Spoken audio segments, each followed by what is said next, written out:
Welcome to the Retire As You Desire show. For today's show, we're going to be talking about how to not only get out of debt, but how to permanently stay out of bad debt. I grew up in a household where my parents could never, ever figure out what to do with the dollar, let alone two. And it seemed like for every dollar that they made, they were always $2 in debt. It was always a nightmare. I know that when my mom passed away, we had a stack of credit cards. There was 44 of them that she rotated in between. And I know this is not uncommon. Here in America, there's over $17 trillion of bad consumer debt. 17 trillion. And then on top of it, we just hit $1 trillion worth of credit card debt. So obviously this is a huge problem, and I'm going to show you what you need to do to make sure that this doesn't happen to you. But if you're in this scenario, here's how to get out of it moving forward. So you're going to want to stay with us for all four parts of the show today. So number one, it doesn't matter how much money you're making. Let's just start with that. What you really want to consider is, what are your fixed expenses every month? This is the most boring thing to go through for your financial plan, but what's your rent? What's your mortgage? What's your health insurance? All of these fixed expenses are something that you want to subtract against your net income every single month. And again, super boring. Believe me, I know. I've done it plenty of times in my life, and I've helped a lot of our clients with this as well. But the one thing you want to know is, are you spending more money than what you're making every month from the start? And if you are, it's going to be pretty hard to stay out of debt because you're already in the red. You're already negative. So number one, if we want to understand how much money we're making, that's simple. You just take your paychecks, consider that every month, add them together. But then here's the hard part. You have your food costs. You have somewhat of a social life. You want to date someone, or you're married and you still want to go out on a date night or go have coffee with your family. And then you add up kids. If you have diapers, or you have all these different expenses, it's astronomically expensive. But going back to the basics, this is your first starting point, especially if you want to be out of bad debt. And here's some great examples of how we've helped our clients figure this out over the past 15 years. One client that we worked with, it was a husband and wife, and they just had their first kid. They were making about $7,000 a month. This is after taxes, after 401k, after everything. So it's a pretty healthy salary here in America. And the way that they were getting way above, their spending thresholds was eating out. They were going to Starbucks once, twice, sometimes 3 times a day between the two of them, because they would be out and about, getting their latte, getting their sandwich, getting a croissant, whatever they were buying. All these things were adding up. So they were spending over $2,000 a month on these fast food items, and they were already almost at their threshold. So it was really difficult for them to get their spending in order. So what they did is they bought great coffee machine at home. They started ordering all their pastries and things like that they wanted. It was brought to their house. So then they started to save time too, because your time is your most valuable asset. And then the gentleman out of the couple, he was a business owner. He saved so much time. He was able to not necessarily double, but he was able to have about an 80% increase in income and revenue for the business over the next year and a half, just from that time saving. So he really was focused on his time at that point, because that's how he made his money, is being in front of his clients. But also the spending, their mortgage, their insurances, because they didn't have extra insurance through work, they were really brushing up to that threshold every single month. So a different exercise that I took them through, this was a fun one, and this is an easy one, is just going through your credit card statements every single month. Find the ones that are reappearing. Those are the Netflix, the Disney, it's the Uber Eats, all these things, these subscriptions. Figure out which ones mean the most to you. I'm not saying cancel all your series, cancel all the things that you really love doing, but you need to have a balance. You need to have things in place, because that helps in the long run. Because let's say if you're making $7,000 a month like they were, but you're only saving, let's say, 10% of your income. That's for retirement, savings, investing, college plan for the kids if you want to do that. It means you're spending 90% of your money. That's not the American dream. You're not here to spend all of your money. You're here to put money away to have a bigger and better future. And the way they were able to do that is they found over $6,000 worth of savings a year just by getting rid of their subscriptions. And that took them less than 2 hours. Now here's the question. Would you spend 2 hours to save $6,000 a year? I don't know anyone who wouldn't do that exercise. So take some time and do that today, do that tomorrow, but don't wait. That's going to be instant savings that are going to go straight to the bottom line and straight into your pocketbook. And that could fund a Roth IRA to grow tax-free money for your future. It's almost a no-brainer. It's really simple to do. And then another thing I helped them with is we really took a look at their home insurance, their auto insurance. Now, I'm not licensed to do this. I don't handle that. But I recommended, why don't you shop that? Why don't you take some time? And it takes effort to do this. But they found an independent insurance person, and they were able to save a couple $1,000s a year on all of their premiums, on everything. So between not only their subscriptions, but their insurances, they were at almost $8,000 a year of savings. You see how these things are starting to add up? And this was another big one that I helped them with. They had 3 cars for 2 drivers. Something wasn't adding up there. If you're struggling financially, one of the hardest things to do is to get rid of the toys. Get rid of the fun stuff, get rid of the watches or your wine collection or the boat that you never use. Sometimes you have to say yes and get rid of these things. Because when you have your money working for you in the right places, guess what you can do? You could buy these things back. You could buy something different. You could buy something that you actually like and love to use and something that works for your family. So they also got rid of that 3rd car. That was part of the insurance savings that they had. But they took the money from the sale of the car, which was over $20,000. It's a lot of money. They put half of that towards their savings. So they added $10,000 to their safety net, but also they took that $10,000, the other half, and they paid off a credit card. So paying off that credit card, it freed up an extra $600 a month from a savings standpoint. So their $7,000 a month income now has a ton of extra wiggle room every month just because they don't have subscriptions, they have lower insurance premiums, and they paid off a credit card, $700 extra a month. So they literally were able to find a couple extra $1,000 to save, invest. I even asked them to put $300 a month for a vacation fund. So they're automatically saving every month so that they can go on a family vacation. And that's their dream. They want to take the kids to Disney World. So everything is set up from an automatic standpoint where we know money's coming out on this date, it's being put into this savings account, this investment account, and this vacation account. So it's working in all 3 ways. And it didn't take them a year or 2 or 3 to really figure out what they needed to do to save money every month. But they sold a car that they didn't need, they got rid of extra things that they didn't need, and they simplified their life. My favorite part of our conversations now is they tell me how less stressed they are and how much happier they are. They have less things. They're not having to pay for these extra things anymore, which is a great thing. And they have a lot of their time back because they were wasting time on the series and this and that.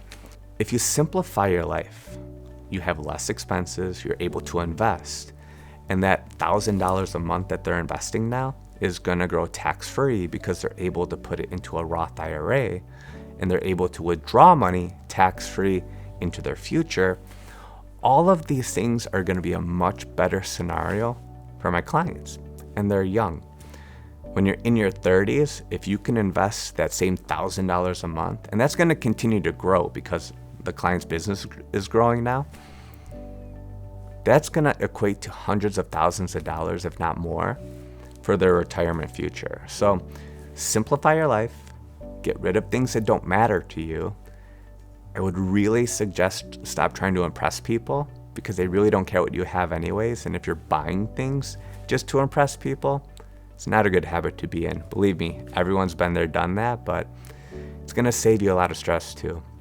So to recap, for part 1 of the episode, understand how much money is coming in every month, what are your fixed expenses, what are things that you could actually get rid of quickly and easily. I think you'll be surprised about how many thousands of dollars you could save in less than a week's worth of time. Stay tuned to the Retire As You Desire show. Welcome back to the Retire As You Desire show. In this segment, we're going to talk about how to stop spending money just so frivolously. I know I've done it before, a lot of our clients have done it before, and I get a lot of phone calls from people asking, how do I stop spending money? So I've created 2 different ways that are going to help you not only think before you spend money, because let's face it, it's too easy to get on your phone, go on Amazon or go on eBay or wherever you're buying things and purchase things because you have your Apple Pay, things go quickly, PayPal. It's super convenient, but it's also not helping you save money for retirement, because for every dollar you spend, you're giving up a better version of yourself in the future. So that $1 could create 5, 10, 100, depending on where you put it and invest that money. So here's 2 things that I've done personally, and I've also helped our clients do this. And it's really made a big difference from a saving and investment standpoint. Even to the point where some of our clients are able to save 50% of their income now because they stopped spending money. 50%, it's unbelievable. And again, these are simple tactics that you could really implement today. So the first one is, if you're gonna spend money, let's say you wanna buy a pair of shoes. You've been thinking about these shoes for months. They finally went on sale and they're $200. Here's what you wanna do before you spend that money. Let's say if you're gonna buy the $200 pair of shoes, you have to invest $200. So you're gonna spend $200, but you're also going to invest that same amount of money, let's say in the stock market, because that way, if you invest the $200, that's gonna help grow that money, and that's gonna create the opportunity to, have more shoes or save for retirement or have a bigger and better financial future. And this is true for anything. If you're gonna spend a $5,000 amount on, let's say, a watch or a ring or a purse or anything that you don't need, and believe me, I'm preaching to the choir here, but let's say if you're gonna spend that money, automatically know that you have to spend that money in some form of an investment first. So that way you're getting to the very simple principle of invest first, and then you could spend, but as long as you invested the money. This has been a huge game changer for our clients, because when people come to us, they just want to know if they're all right. That's the biggest thing about money. People want to know if it's okay to do things. I saw a client just on Sunday, and she asked me, can I, and literally Sunday, not in front of my computer, nothing like this, but she asked me, can I redo my kitchen? And I'm sitting there like, it's Sunday, I'm not working, I'm with my family. But I get these questions all the time, and I know she's a multi-millionaire. It's not going to matter, because that equity is going to go into her home, which is a great thing. But she's already saved and invested the money for her future. She's in her 70s. So yes, she can definitely do that. She can afford it. We put different parameters in place where people can know we have an extra amount of spending this year if we want to go on a vacation, or we want to go on a big trip, or if we want to redo the kitchen. All of those are built inside of our clients' plans. But for the people who are trying to save and get ahead so that they don't have to worry about their future, you want to be able to invest first and then save later. Invest the money and then save later, but also stop the spending. The spending is really going to hurt you in the long run. Because again, you can do the math. This is another simple trick that you could use that's right on your phone that could really show you how much money you're losing by spending every single dollar you make, and especially if you're not saving. So there's an easy calculator that I like to use. I do this for myself as well. You want to put in the amount of money that this item is. Let's say you're gonna spend $1,000 on XYZ. It doesn't matter. But you put that into your easy calculator. You put a 7% rate of return on that money. So you're probably thinking, if you put $1,000 down, get a 7% rate of return, $70. You're like, I can make that up with work. But the problem with that is 7%, hopefully over 20, 30 years, all that money adds up. And once you start getting into the mindset where every dollar counts, every single dollar could be compounding for 20, 30, 40, 50 years, that's a game changer in and of itself to understand the actual metrics of your money. So that same $1,000 is going to cost you tens of thousands of dollars in the future to buy something that's probably not going to be worth that in the future. So understand the future value of the things you're spending money on could save you a ton of money and stop getting cluttered in the household as well. So when you're spending money, again, do the homework. If you're going to spend $1,000, understand what that time value of money is going to cost you in the future.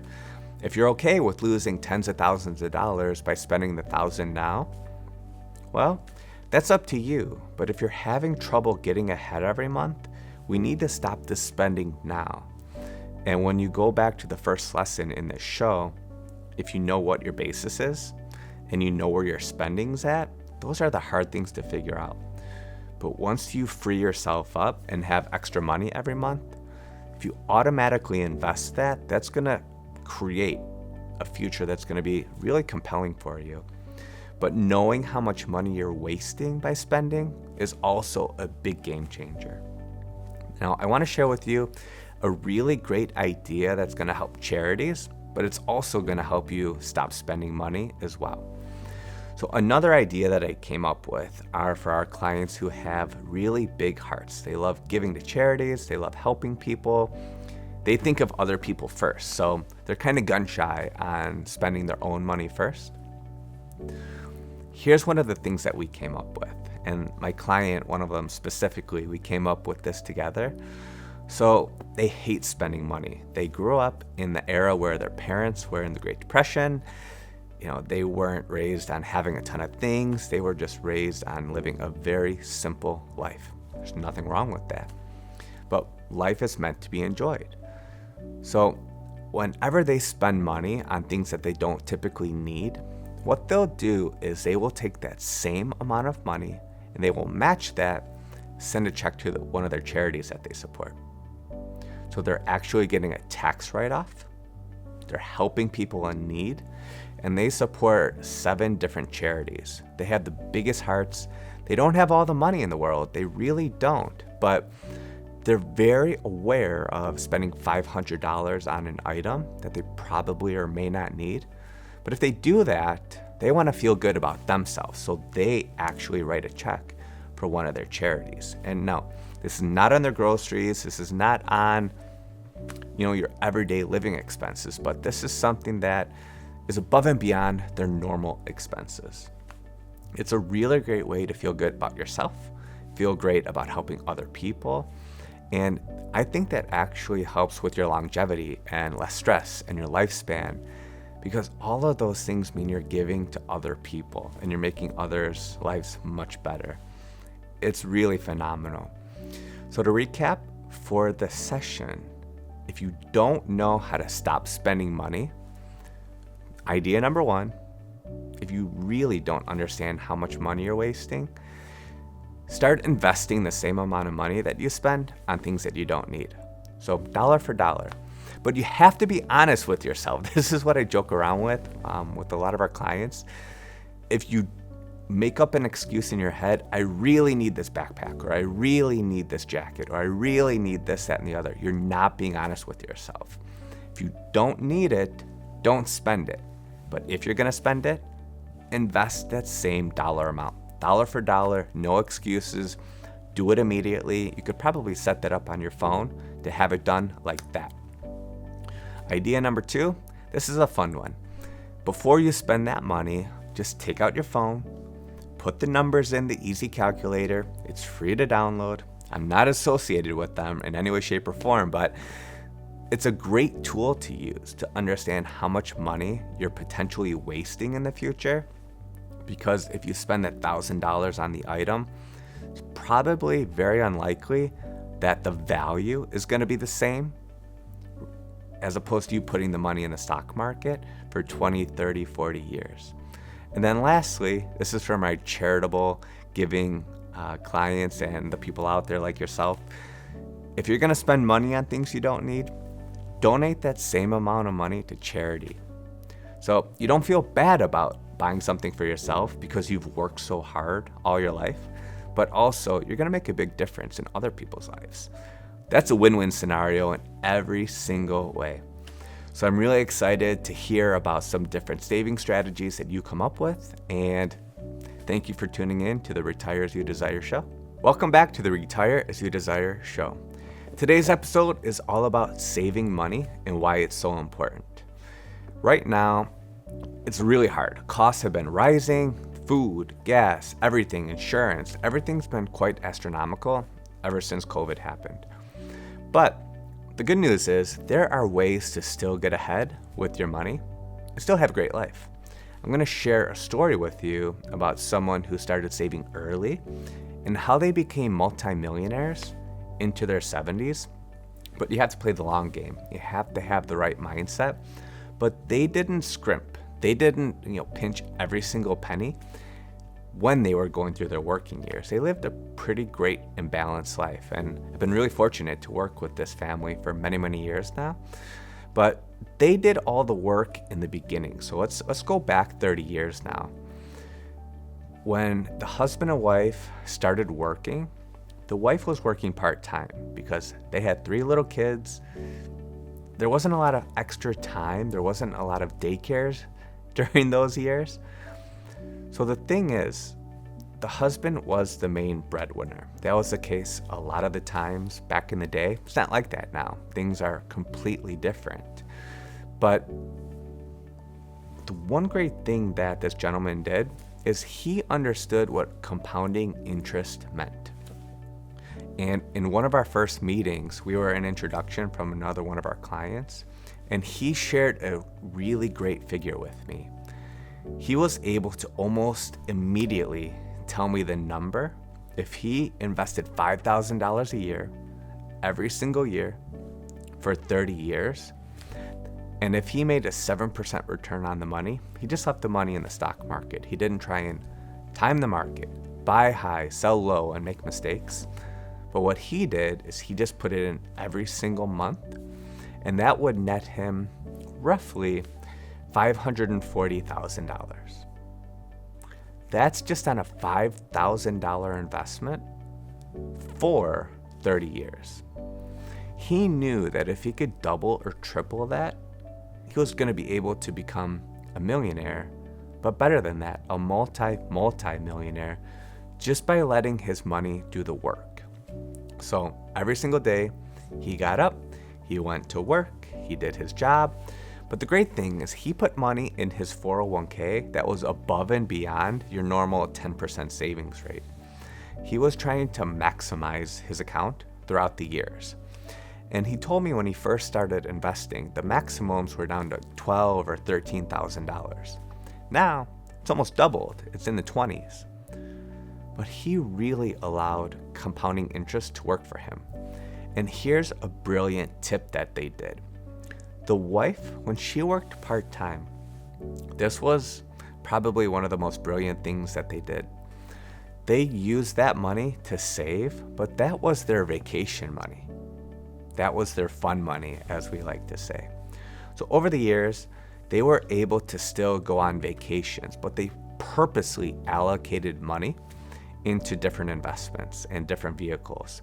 But that savings of the wife's income, that helped them go to the Grand Canyon, go to Yellowstone, go to different places throughout the US. But you know what they did? They didn't fly anywhere. They drove in their big van. So there was a balance there.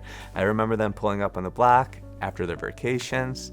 They were very happy to get out of the van, but they were also very happy to have been able to have gone somewhere with their family and make those life-lasting long memories. So here's what they did on top of just their 401k. This gentleman was very intuitive about taxes. As soon as the Roth IRA became available, he said to himself, why don't we start investing in this? Because this can create tax-free income for the future. With the government just printing $10 trillion of money over the pandemic, rightfully so. We had really tough times. It was uncertain for all of us, business owners, for employees, employers. Everyone didn't know what was going on. But when you have all this inflation, it's potentially going to lead to higher taxes. And this gentleman knew many, many years ago, taxes are probably going to continue to go up slowly but surely. But in the environment that we're in now, I love seeing people put their money into tax-free vehicles rather than taxable. Because the big difference between taxable now versus taxable later is we know what the tax rates are now. We know essentially what your write-off amount's going to be and how much you could save if you put money into the pre-tax dollars. But the thing is, 20, 30 years from now, especially if you're just starting out from a savings and investing standpoint, we have no idea where taxes are going to be in the future. So it's almost like hedging your bet and thinking about how can I have tax-free money for later. So having a strategy to do this could be a game changer. They had half of their investments over time being put into the Roth accounts. So they were completely splitting everything up in half besides the 401k contributions. So when they go to withdraw money from their investment accounts in retirement, they're not being taxed to death. That's the moral of the story here, is having tax diversification and having money set aside for tax-free. That could be for vacations, for fun money, but also knowing exactly how much money you're going to be taxed. And that's the hard point. But he made a very clear statement to me at an early age, is that he knew that he didn't want to be taxed like crazy in retirement. He wanted to keep as much of his money as possible, just like anyone else would. So he created different tax strategies to help him and his family try and have a better retirement. And here's another scenario of a client who really struggled in retirement because they just didn't understand how taxes were going to be actually played when they went to retire. So they retired with $1 million. It was a husband and wife, and they were 60 years old. This scenario is not the same as our first set of clients. And unfortunately, we no longer work with this couple. But they had almost $1 million when they retired. The thing is, they withdrew $150,000 the first year in retirement. The problem with this is this made all of their Social Security taxable, up to 85%. They didn't listen. From that standpoint, they're like, you know what, that's okay. But they lost a lot of money when they took this huge distribution out of their account. They were surprised on how much taxes they had to pay. And then the year after that, they had a brilliant idea. They wanted to buy a summer home up in Wisconsin. This was over $250,000. $250,000 for a vacation home. And their rationale was, you know what? This real estate should be a good thing. But in order to withdraw the $250,000 for the home and then still have your monthly income out of their retirement accounts, they literally blew through over $350,000 that year. And then when you add on the tax bill, it was over $400,000. So I think you're getting the problem here. They did the opposite of the first couple. They spent a lot and they didn't care about taxes. So they lost half of their nest egg in 2 years.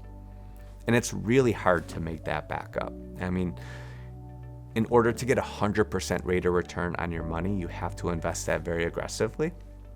And usually that could happen over time, but not in 1 year or 2 years to make up that big nest egg.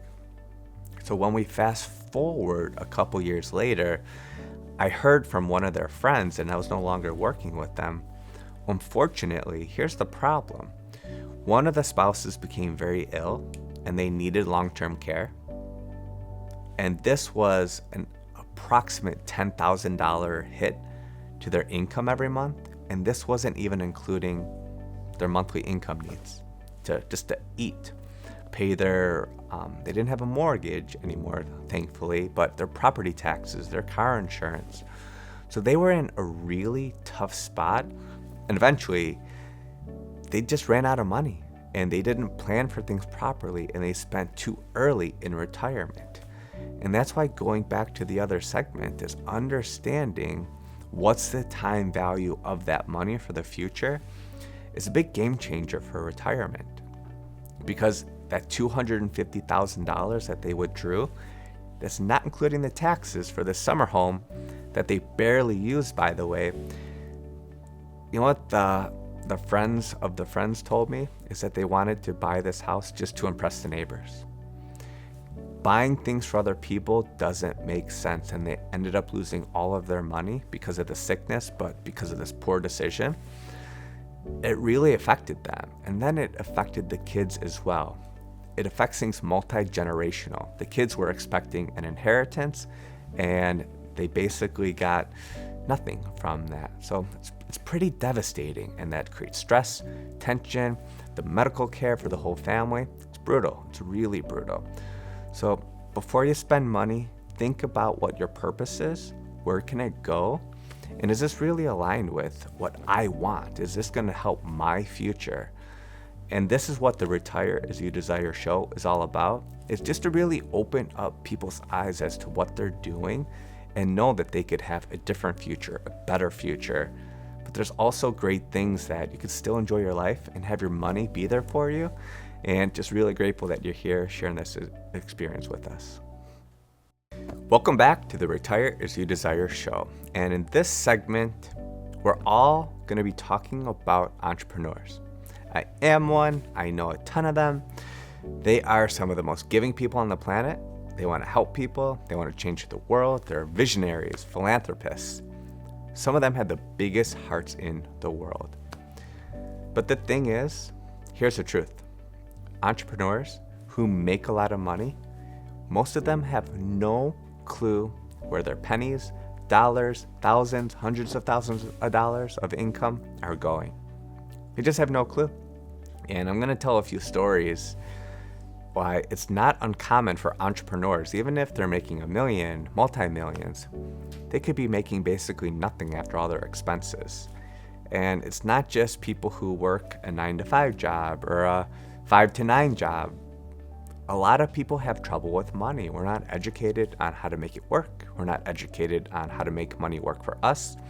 We're educated to go to college. That means go into debt. We're educated to buy a home. That means go into debt. We're educated to buy a car, probably go into debt. All these things in our society are geared towards us, everyone else, being in debt. And when that happens, who wins? The banks? Is it the government? Is it our employers because they know we need to show up to pay for our bills? And entrepreneurs, out of all people on the planet, they're some of the most successful people, but they don't know where their dollars go. And the ones who do, I would love to have you on the show and interview you. So please reach out to us. I would love to have you on the show. That's an open invitation.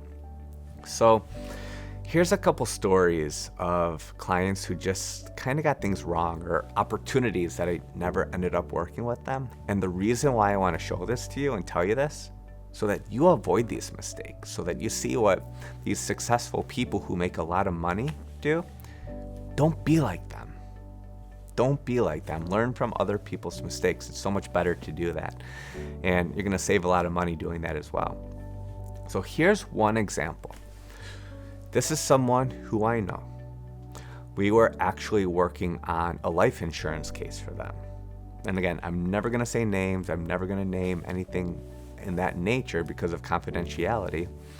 But we were working on a life insurance case for them. And unfortunately, things didn't come back as well as planned. They had a little bit of a medical history, a little bit, but they were in their 40s. But it jumped their premium up almost 3 times to what we had originally planned.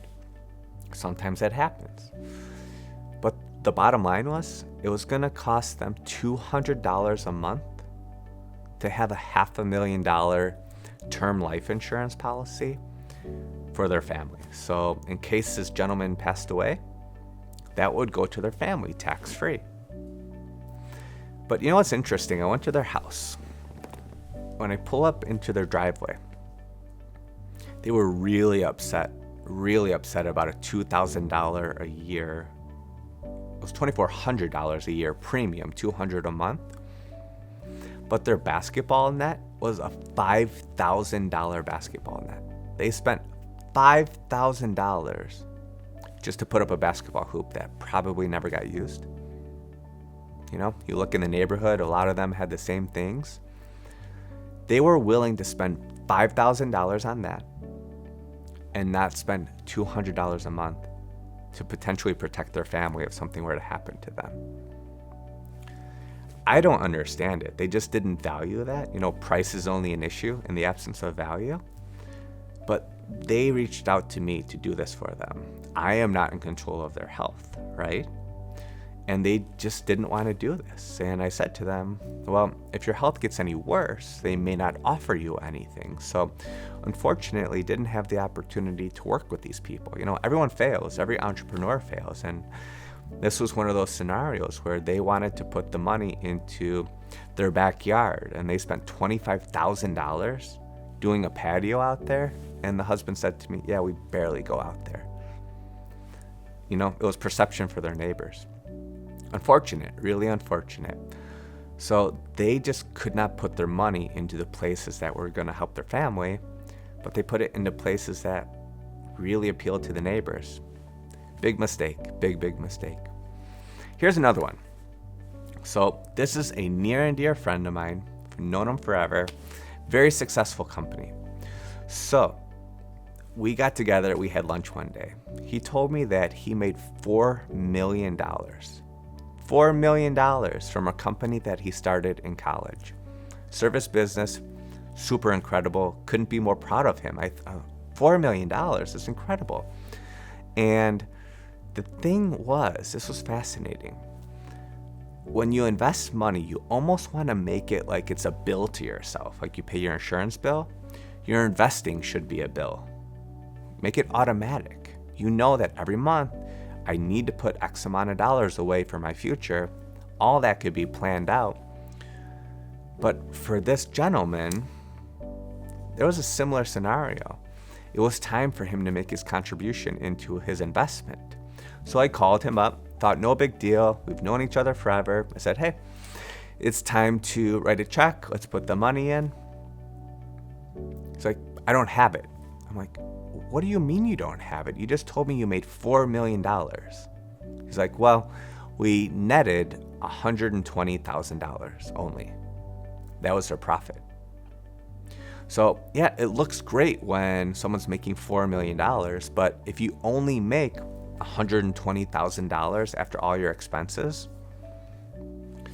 you know, is that a great use of your time? I had to have a really hard conversation with him, be like, what's going on here? He goes, well, labor, I have to buy parts, I have to do this, I have to do that. So we set up a plan where automatically, it's almost like a payroll thing for him now, where we know every month money has to come out of the company to pay for his future retirement. And he was so relieved because he thought, I didn't know I could do this. My accountant didn't tell me this. I was like, I thought you had the money. I thought there was funds from the business to do this. But this happened as well when I went over to see them. This is when I was asking for the check. It's like, I saw this huge trampoline in their backyard. They built this like in-ground trampoline, this beautiful thing for their kids. But I'm thinking to myself, They're willing to spend thousands and thousands and thousands of dollars on these things, but they don't have money to invest. That's why it's so important to really make investing a monthly bill for you, whether you're an employee, an entrepreneur, an employer, whichever the case. Put the money away automatically every month, because his retirement is probably not going to be the same because he's spending when he should be saving. And then this is one of my favorite ones. This is just mind-boggling to me, really mind-boggling to me. Another person who I know, they were making tens of millions of dollars for their company, and they had profit. The thing is, you wanna, if you're an entrepreneur, squeezing all of the juice out of your company is one of the main things to do from a retirement income standpoint.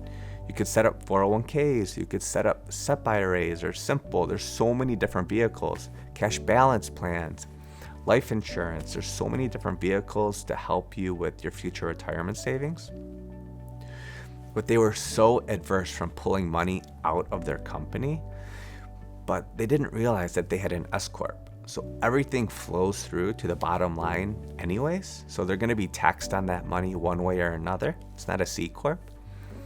So we had to have these tough conversations when they just didn't understand that they could have the ability to put $20,000, $30,000 away or more into different investments that fit their needs, because they wanted to make sure that their kids were taken care of if something were to happen to them. And it just took a long time to put the pieces in place. But entrepreneurs overall have a really hard time understanding where their dollars go. And I think it's because they have team members to manage, they have employees to manage, they have payroll, they have this, that, and the other. They have deadlines, right? They have to deliver to clients. So if you're an entrepreneur, you want to have two different sets of books. You want to essentially pay yourself a salary every single month out of your business, because that's going to help from a tax and a social security standpoint, but automatically have a bill in place and a line item. And if your accountant isn't doing this for you, or if your advisor is not, please ask them to do that. Make your investing a line item, whether you're an entrepreneur or a team member or working for a company. That way, on your balance sheet, you can know that you have X amount of dollars going towards your future. And then that kind of takes the guesswork out of what your future could look like.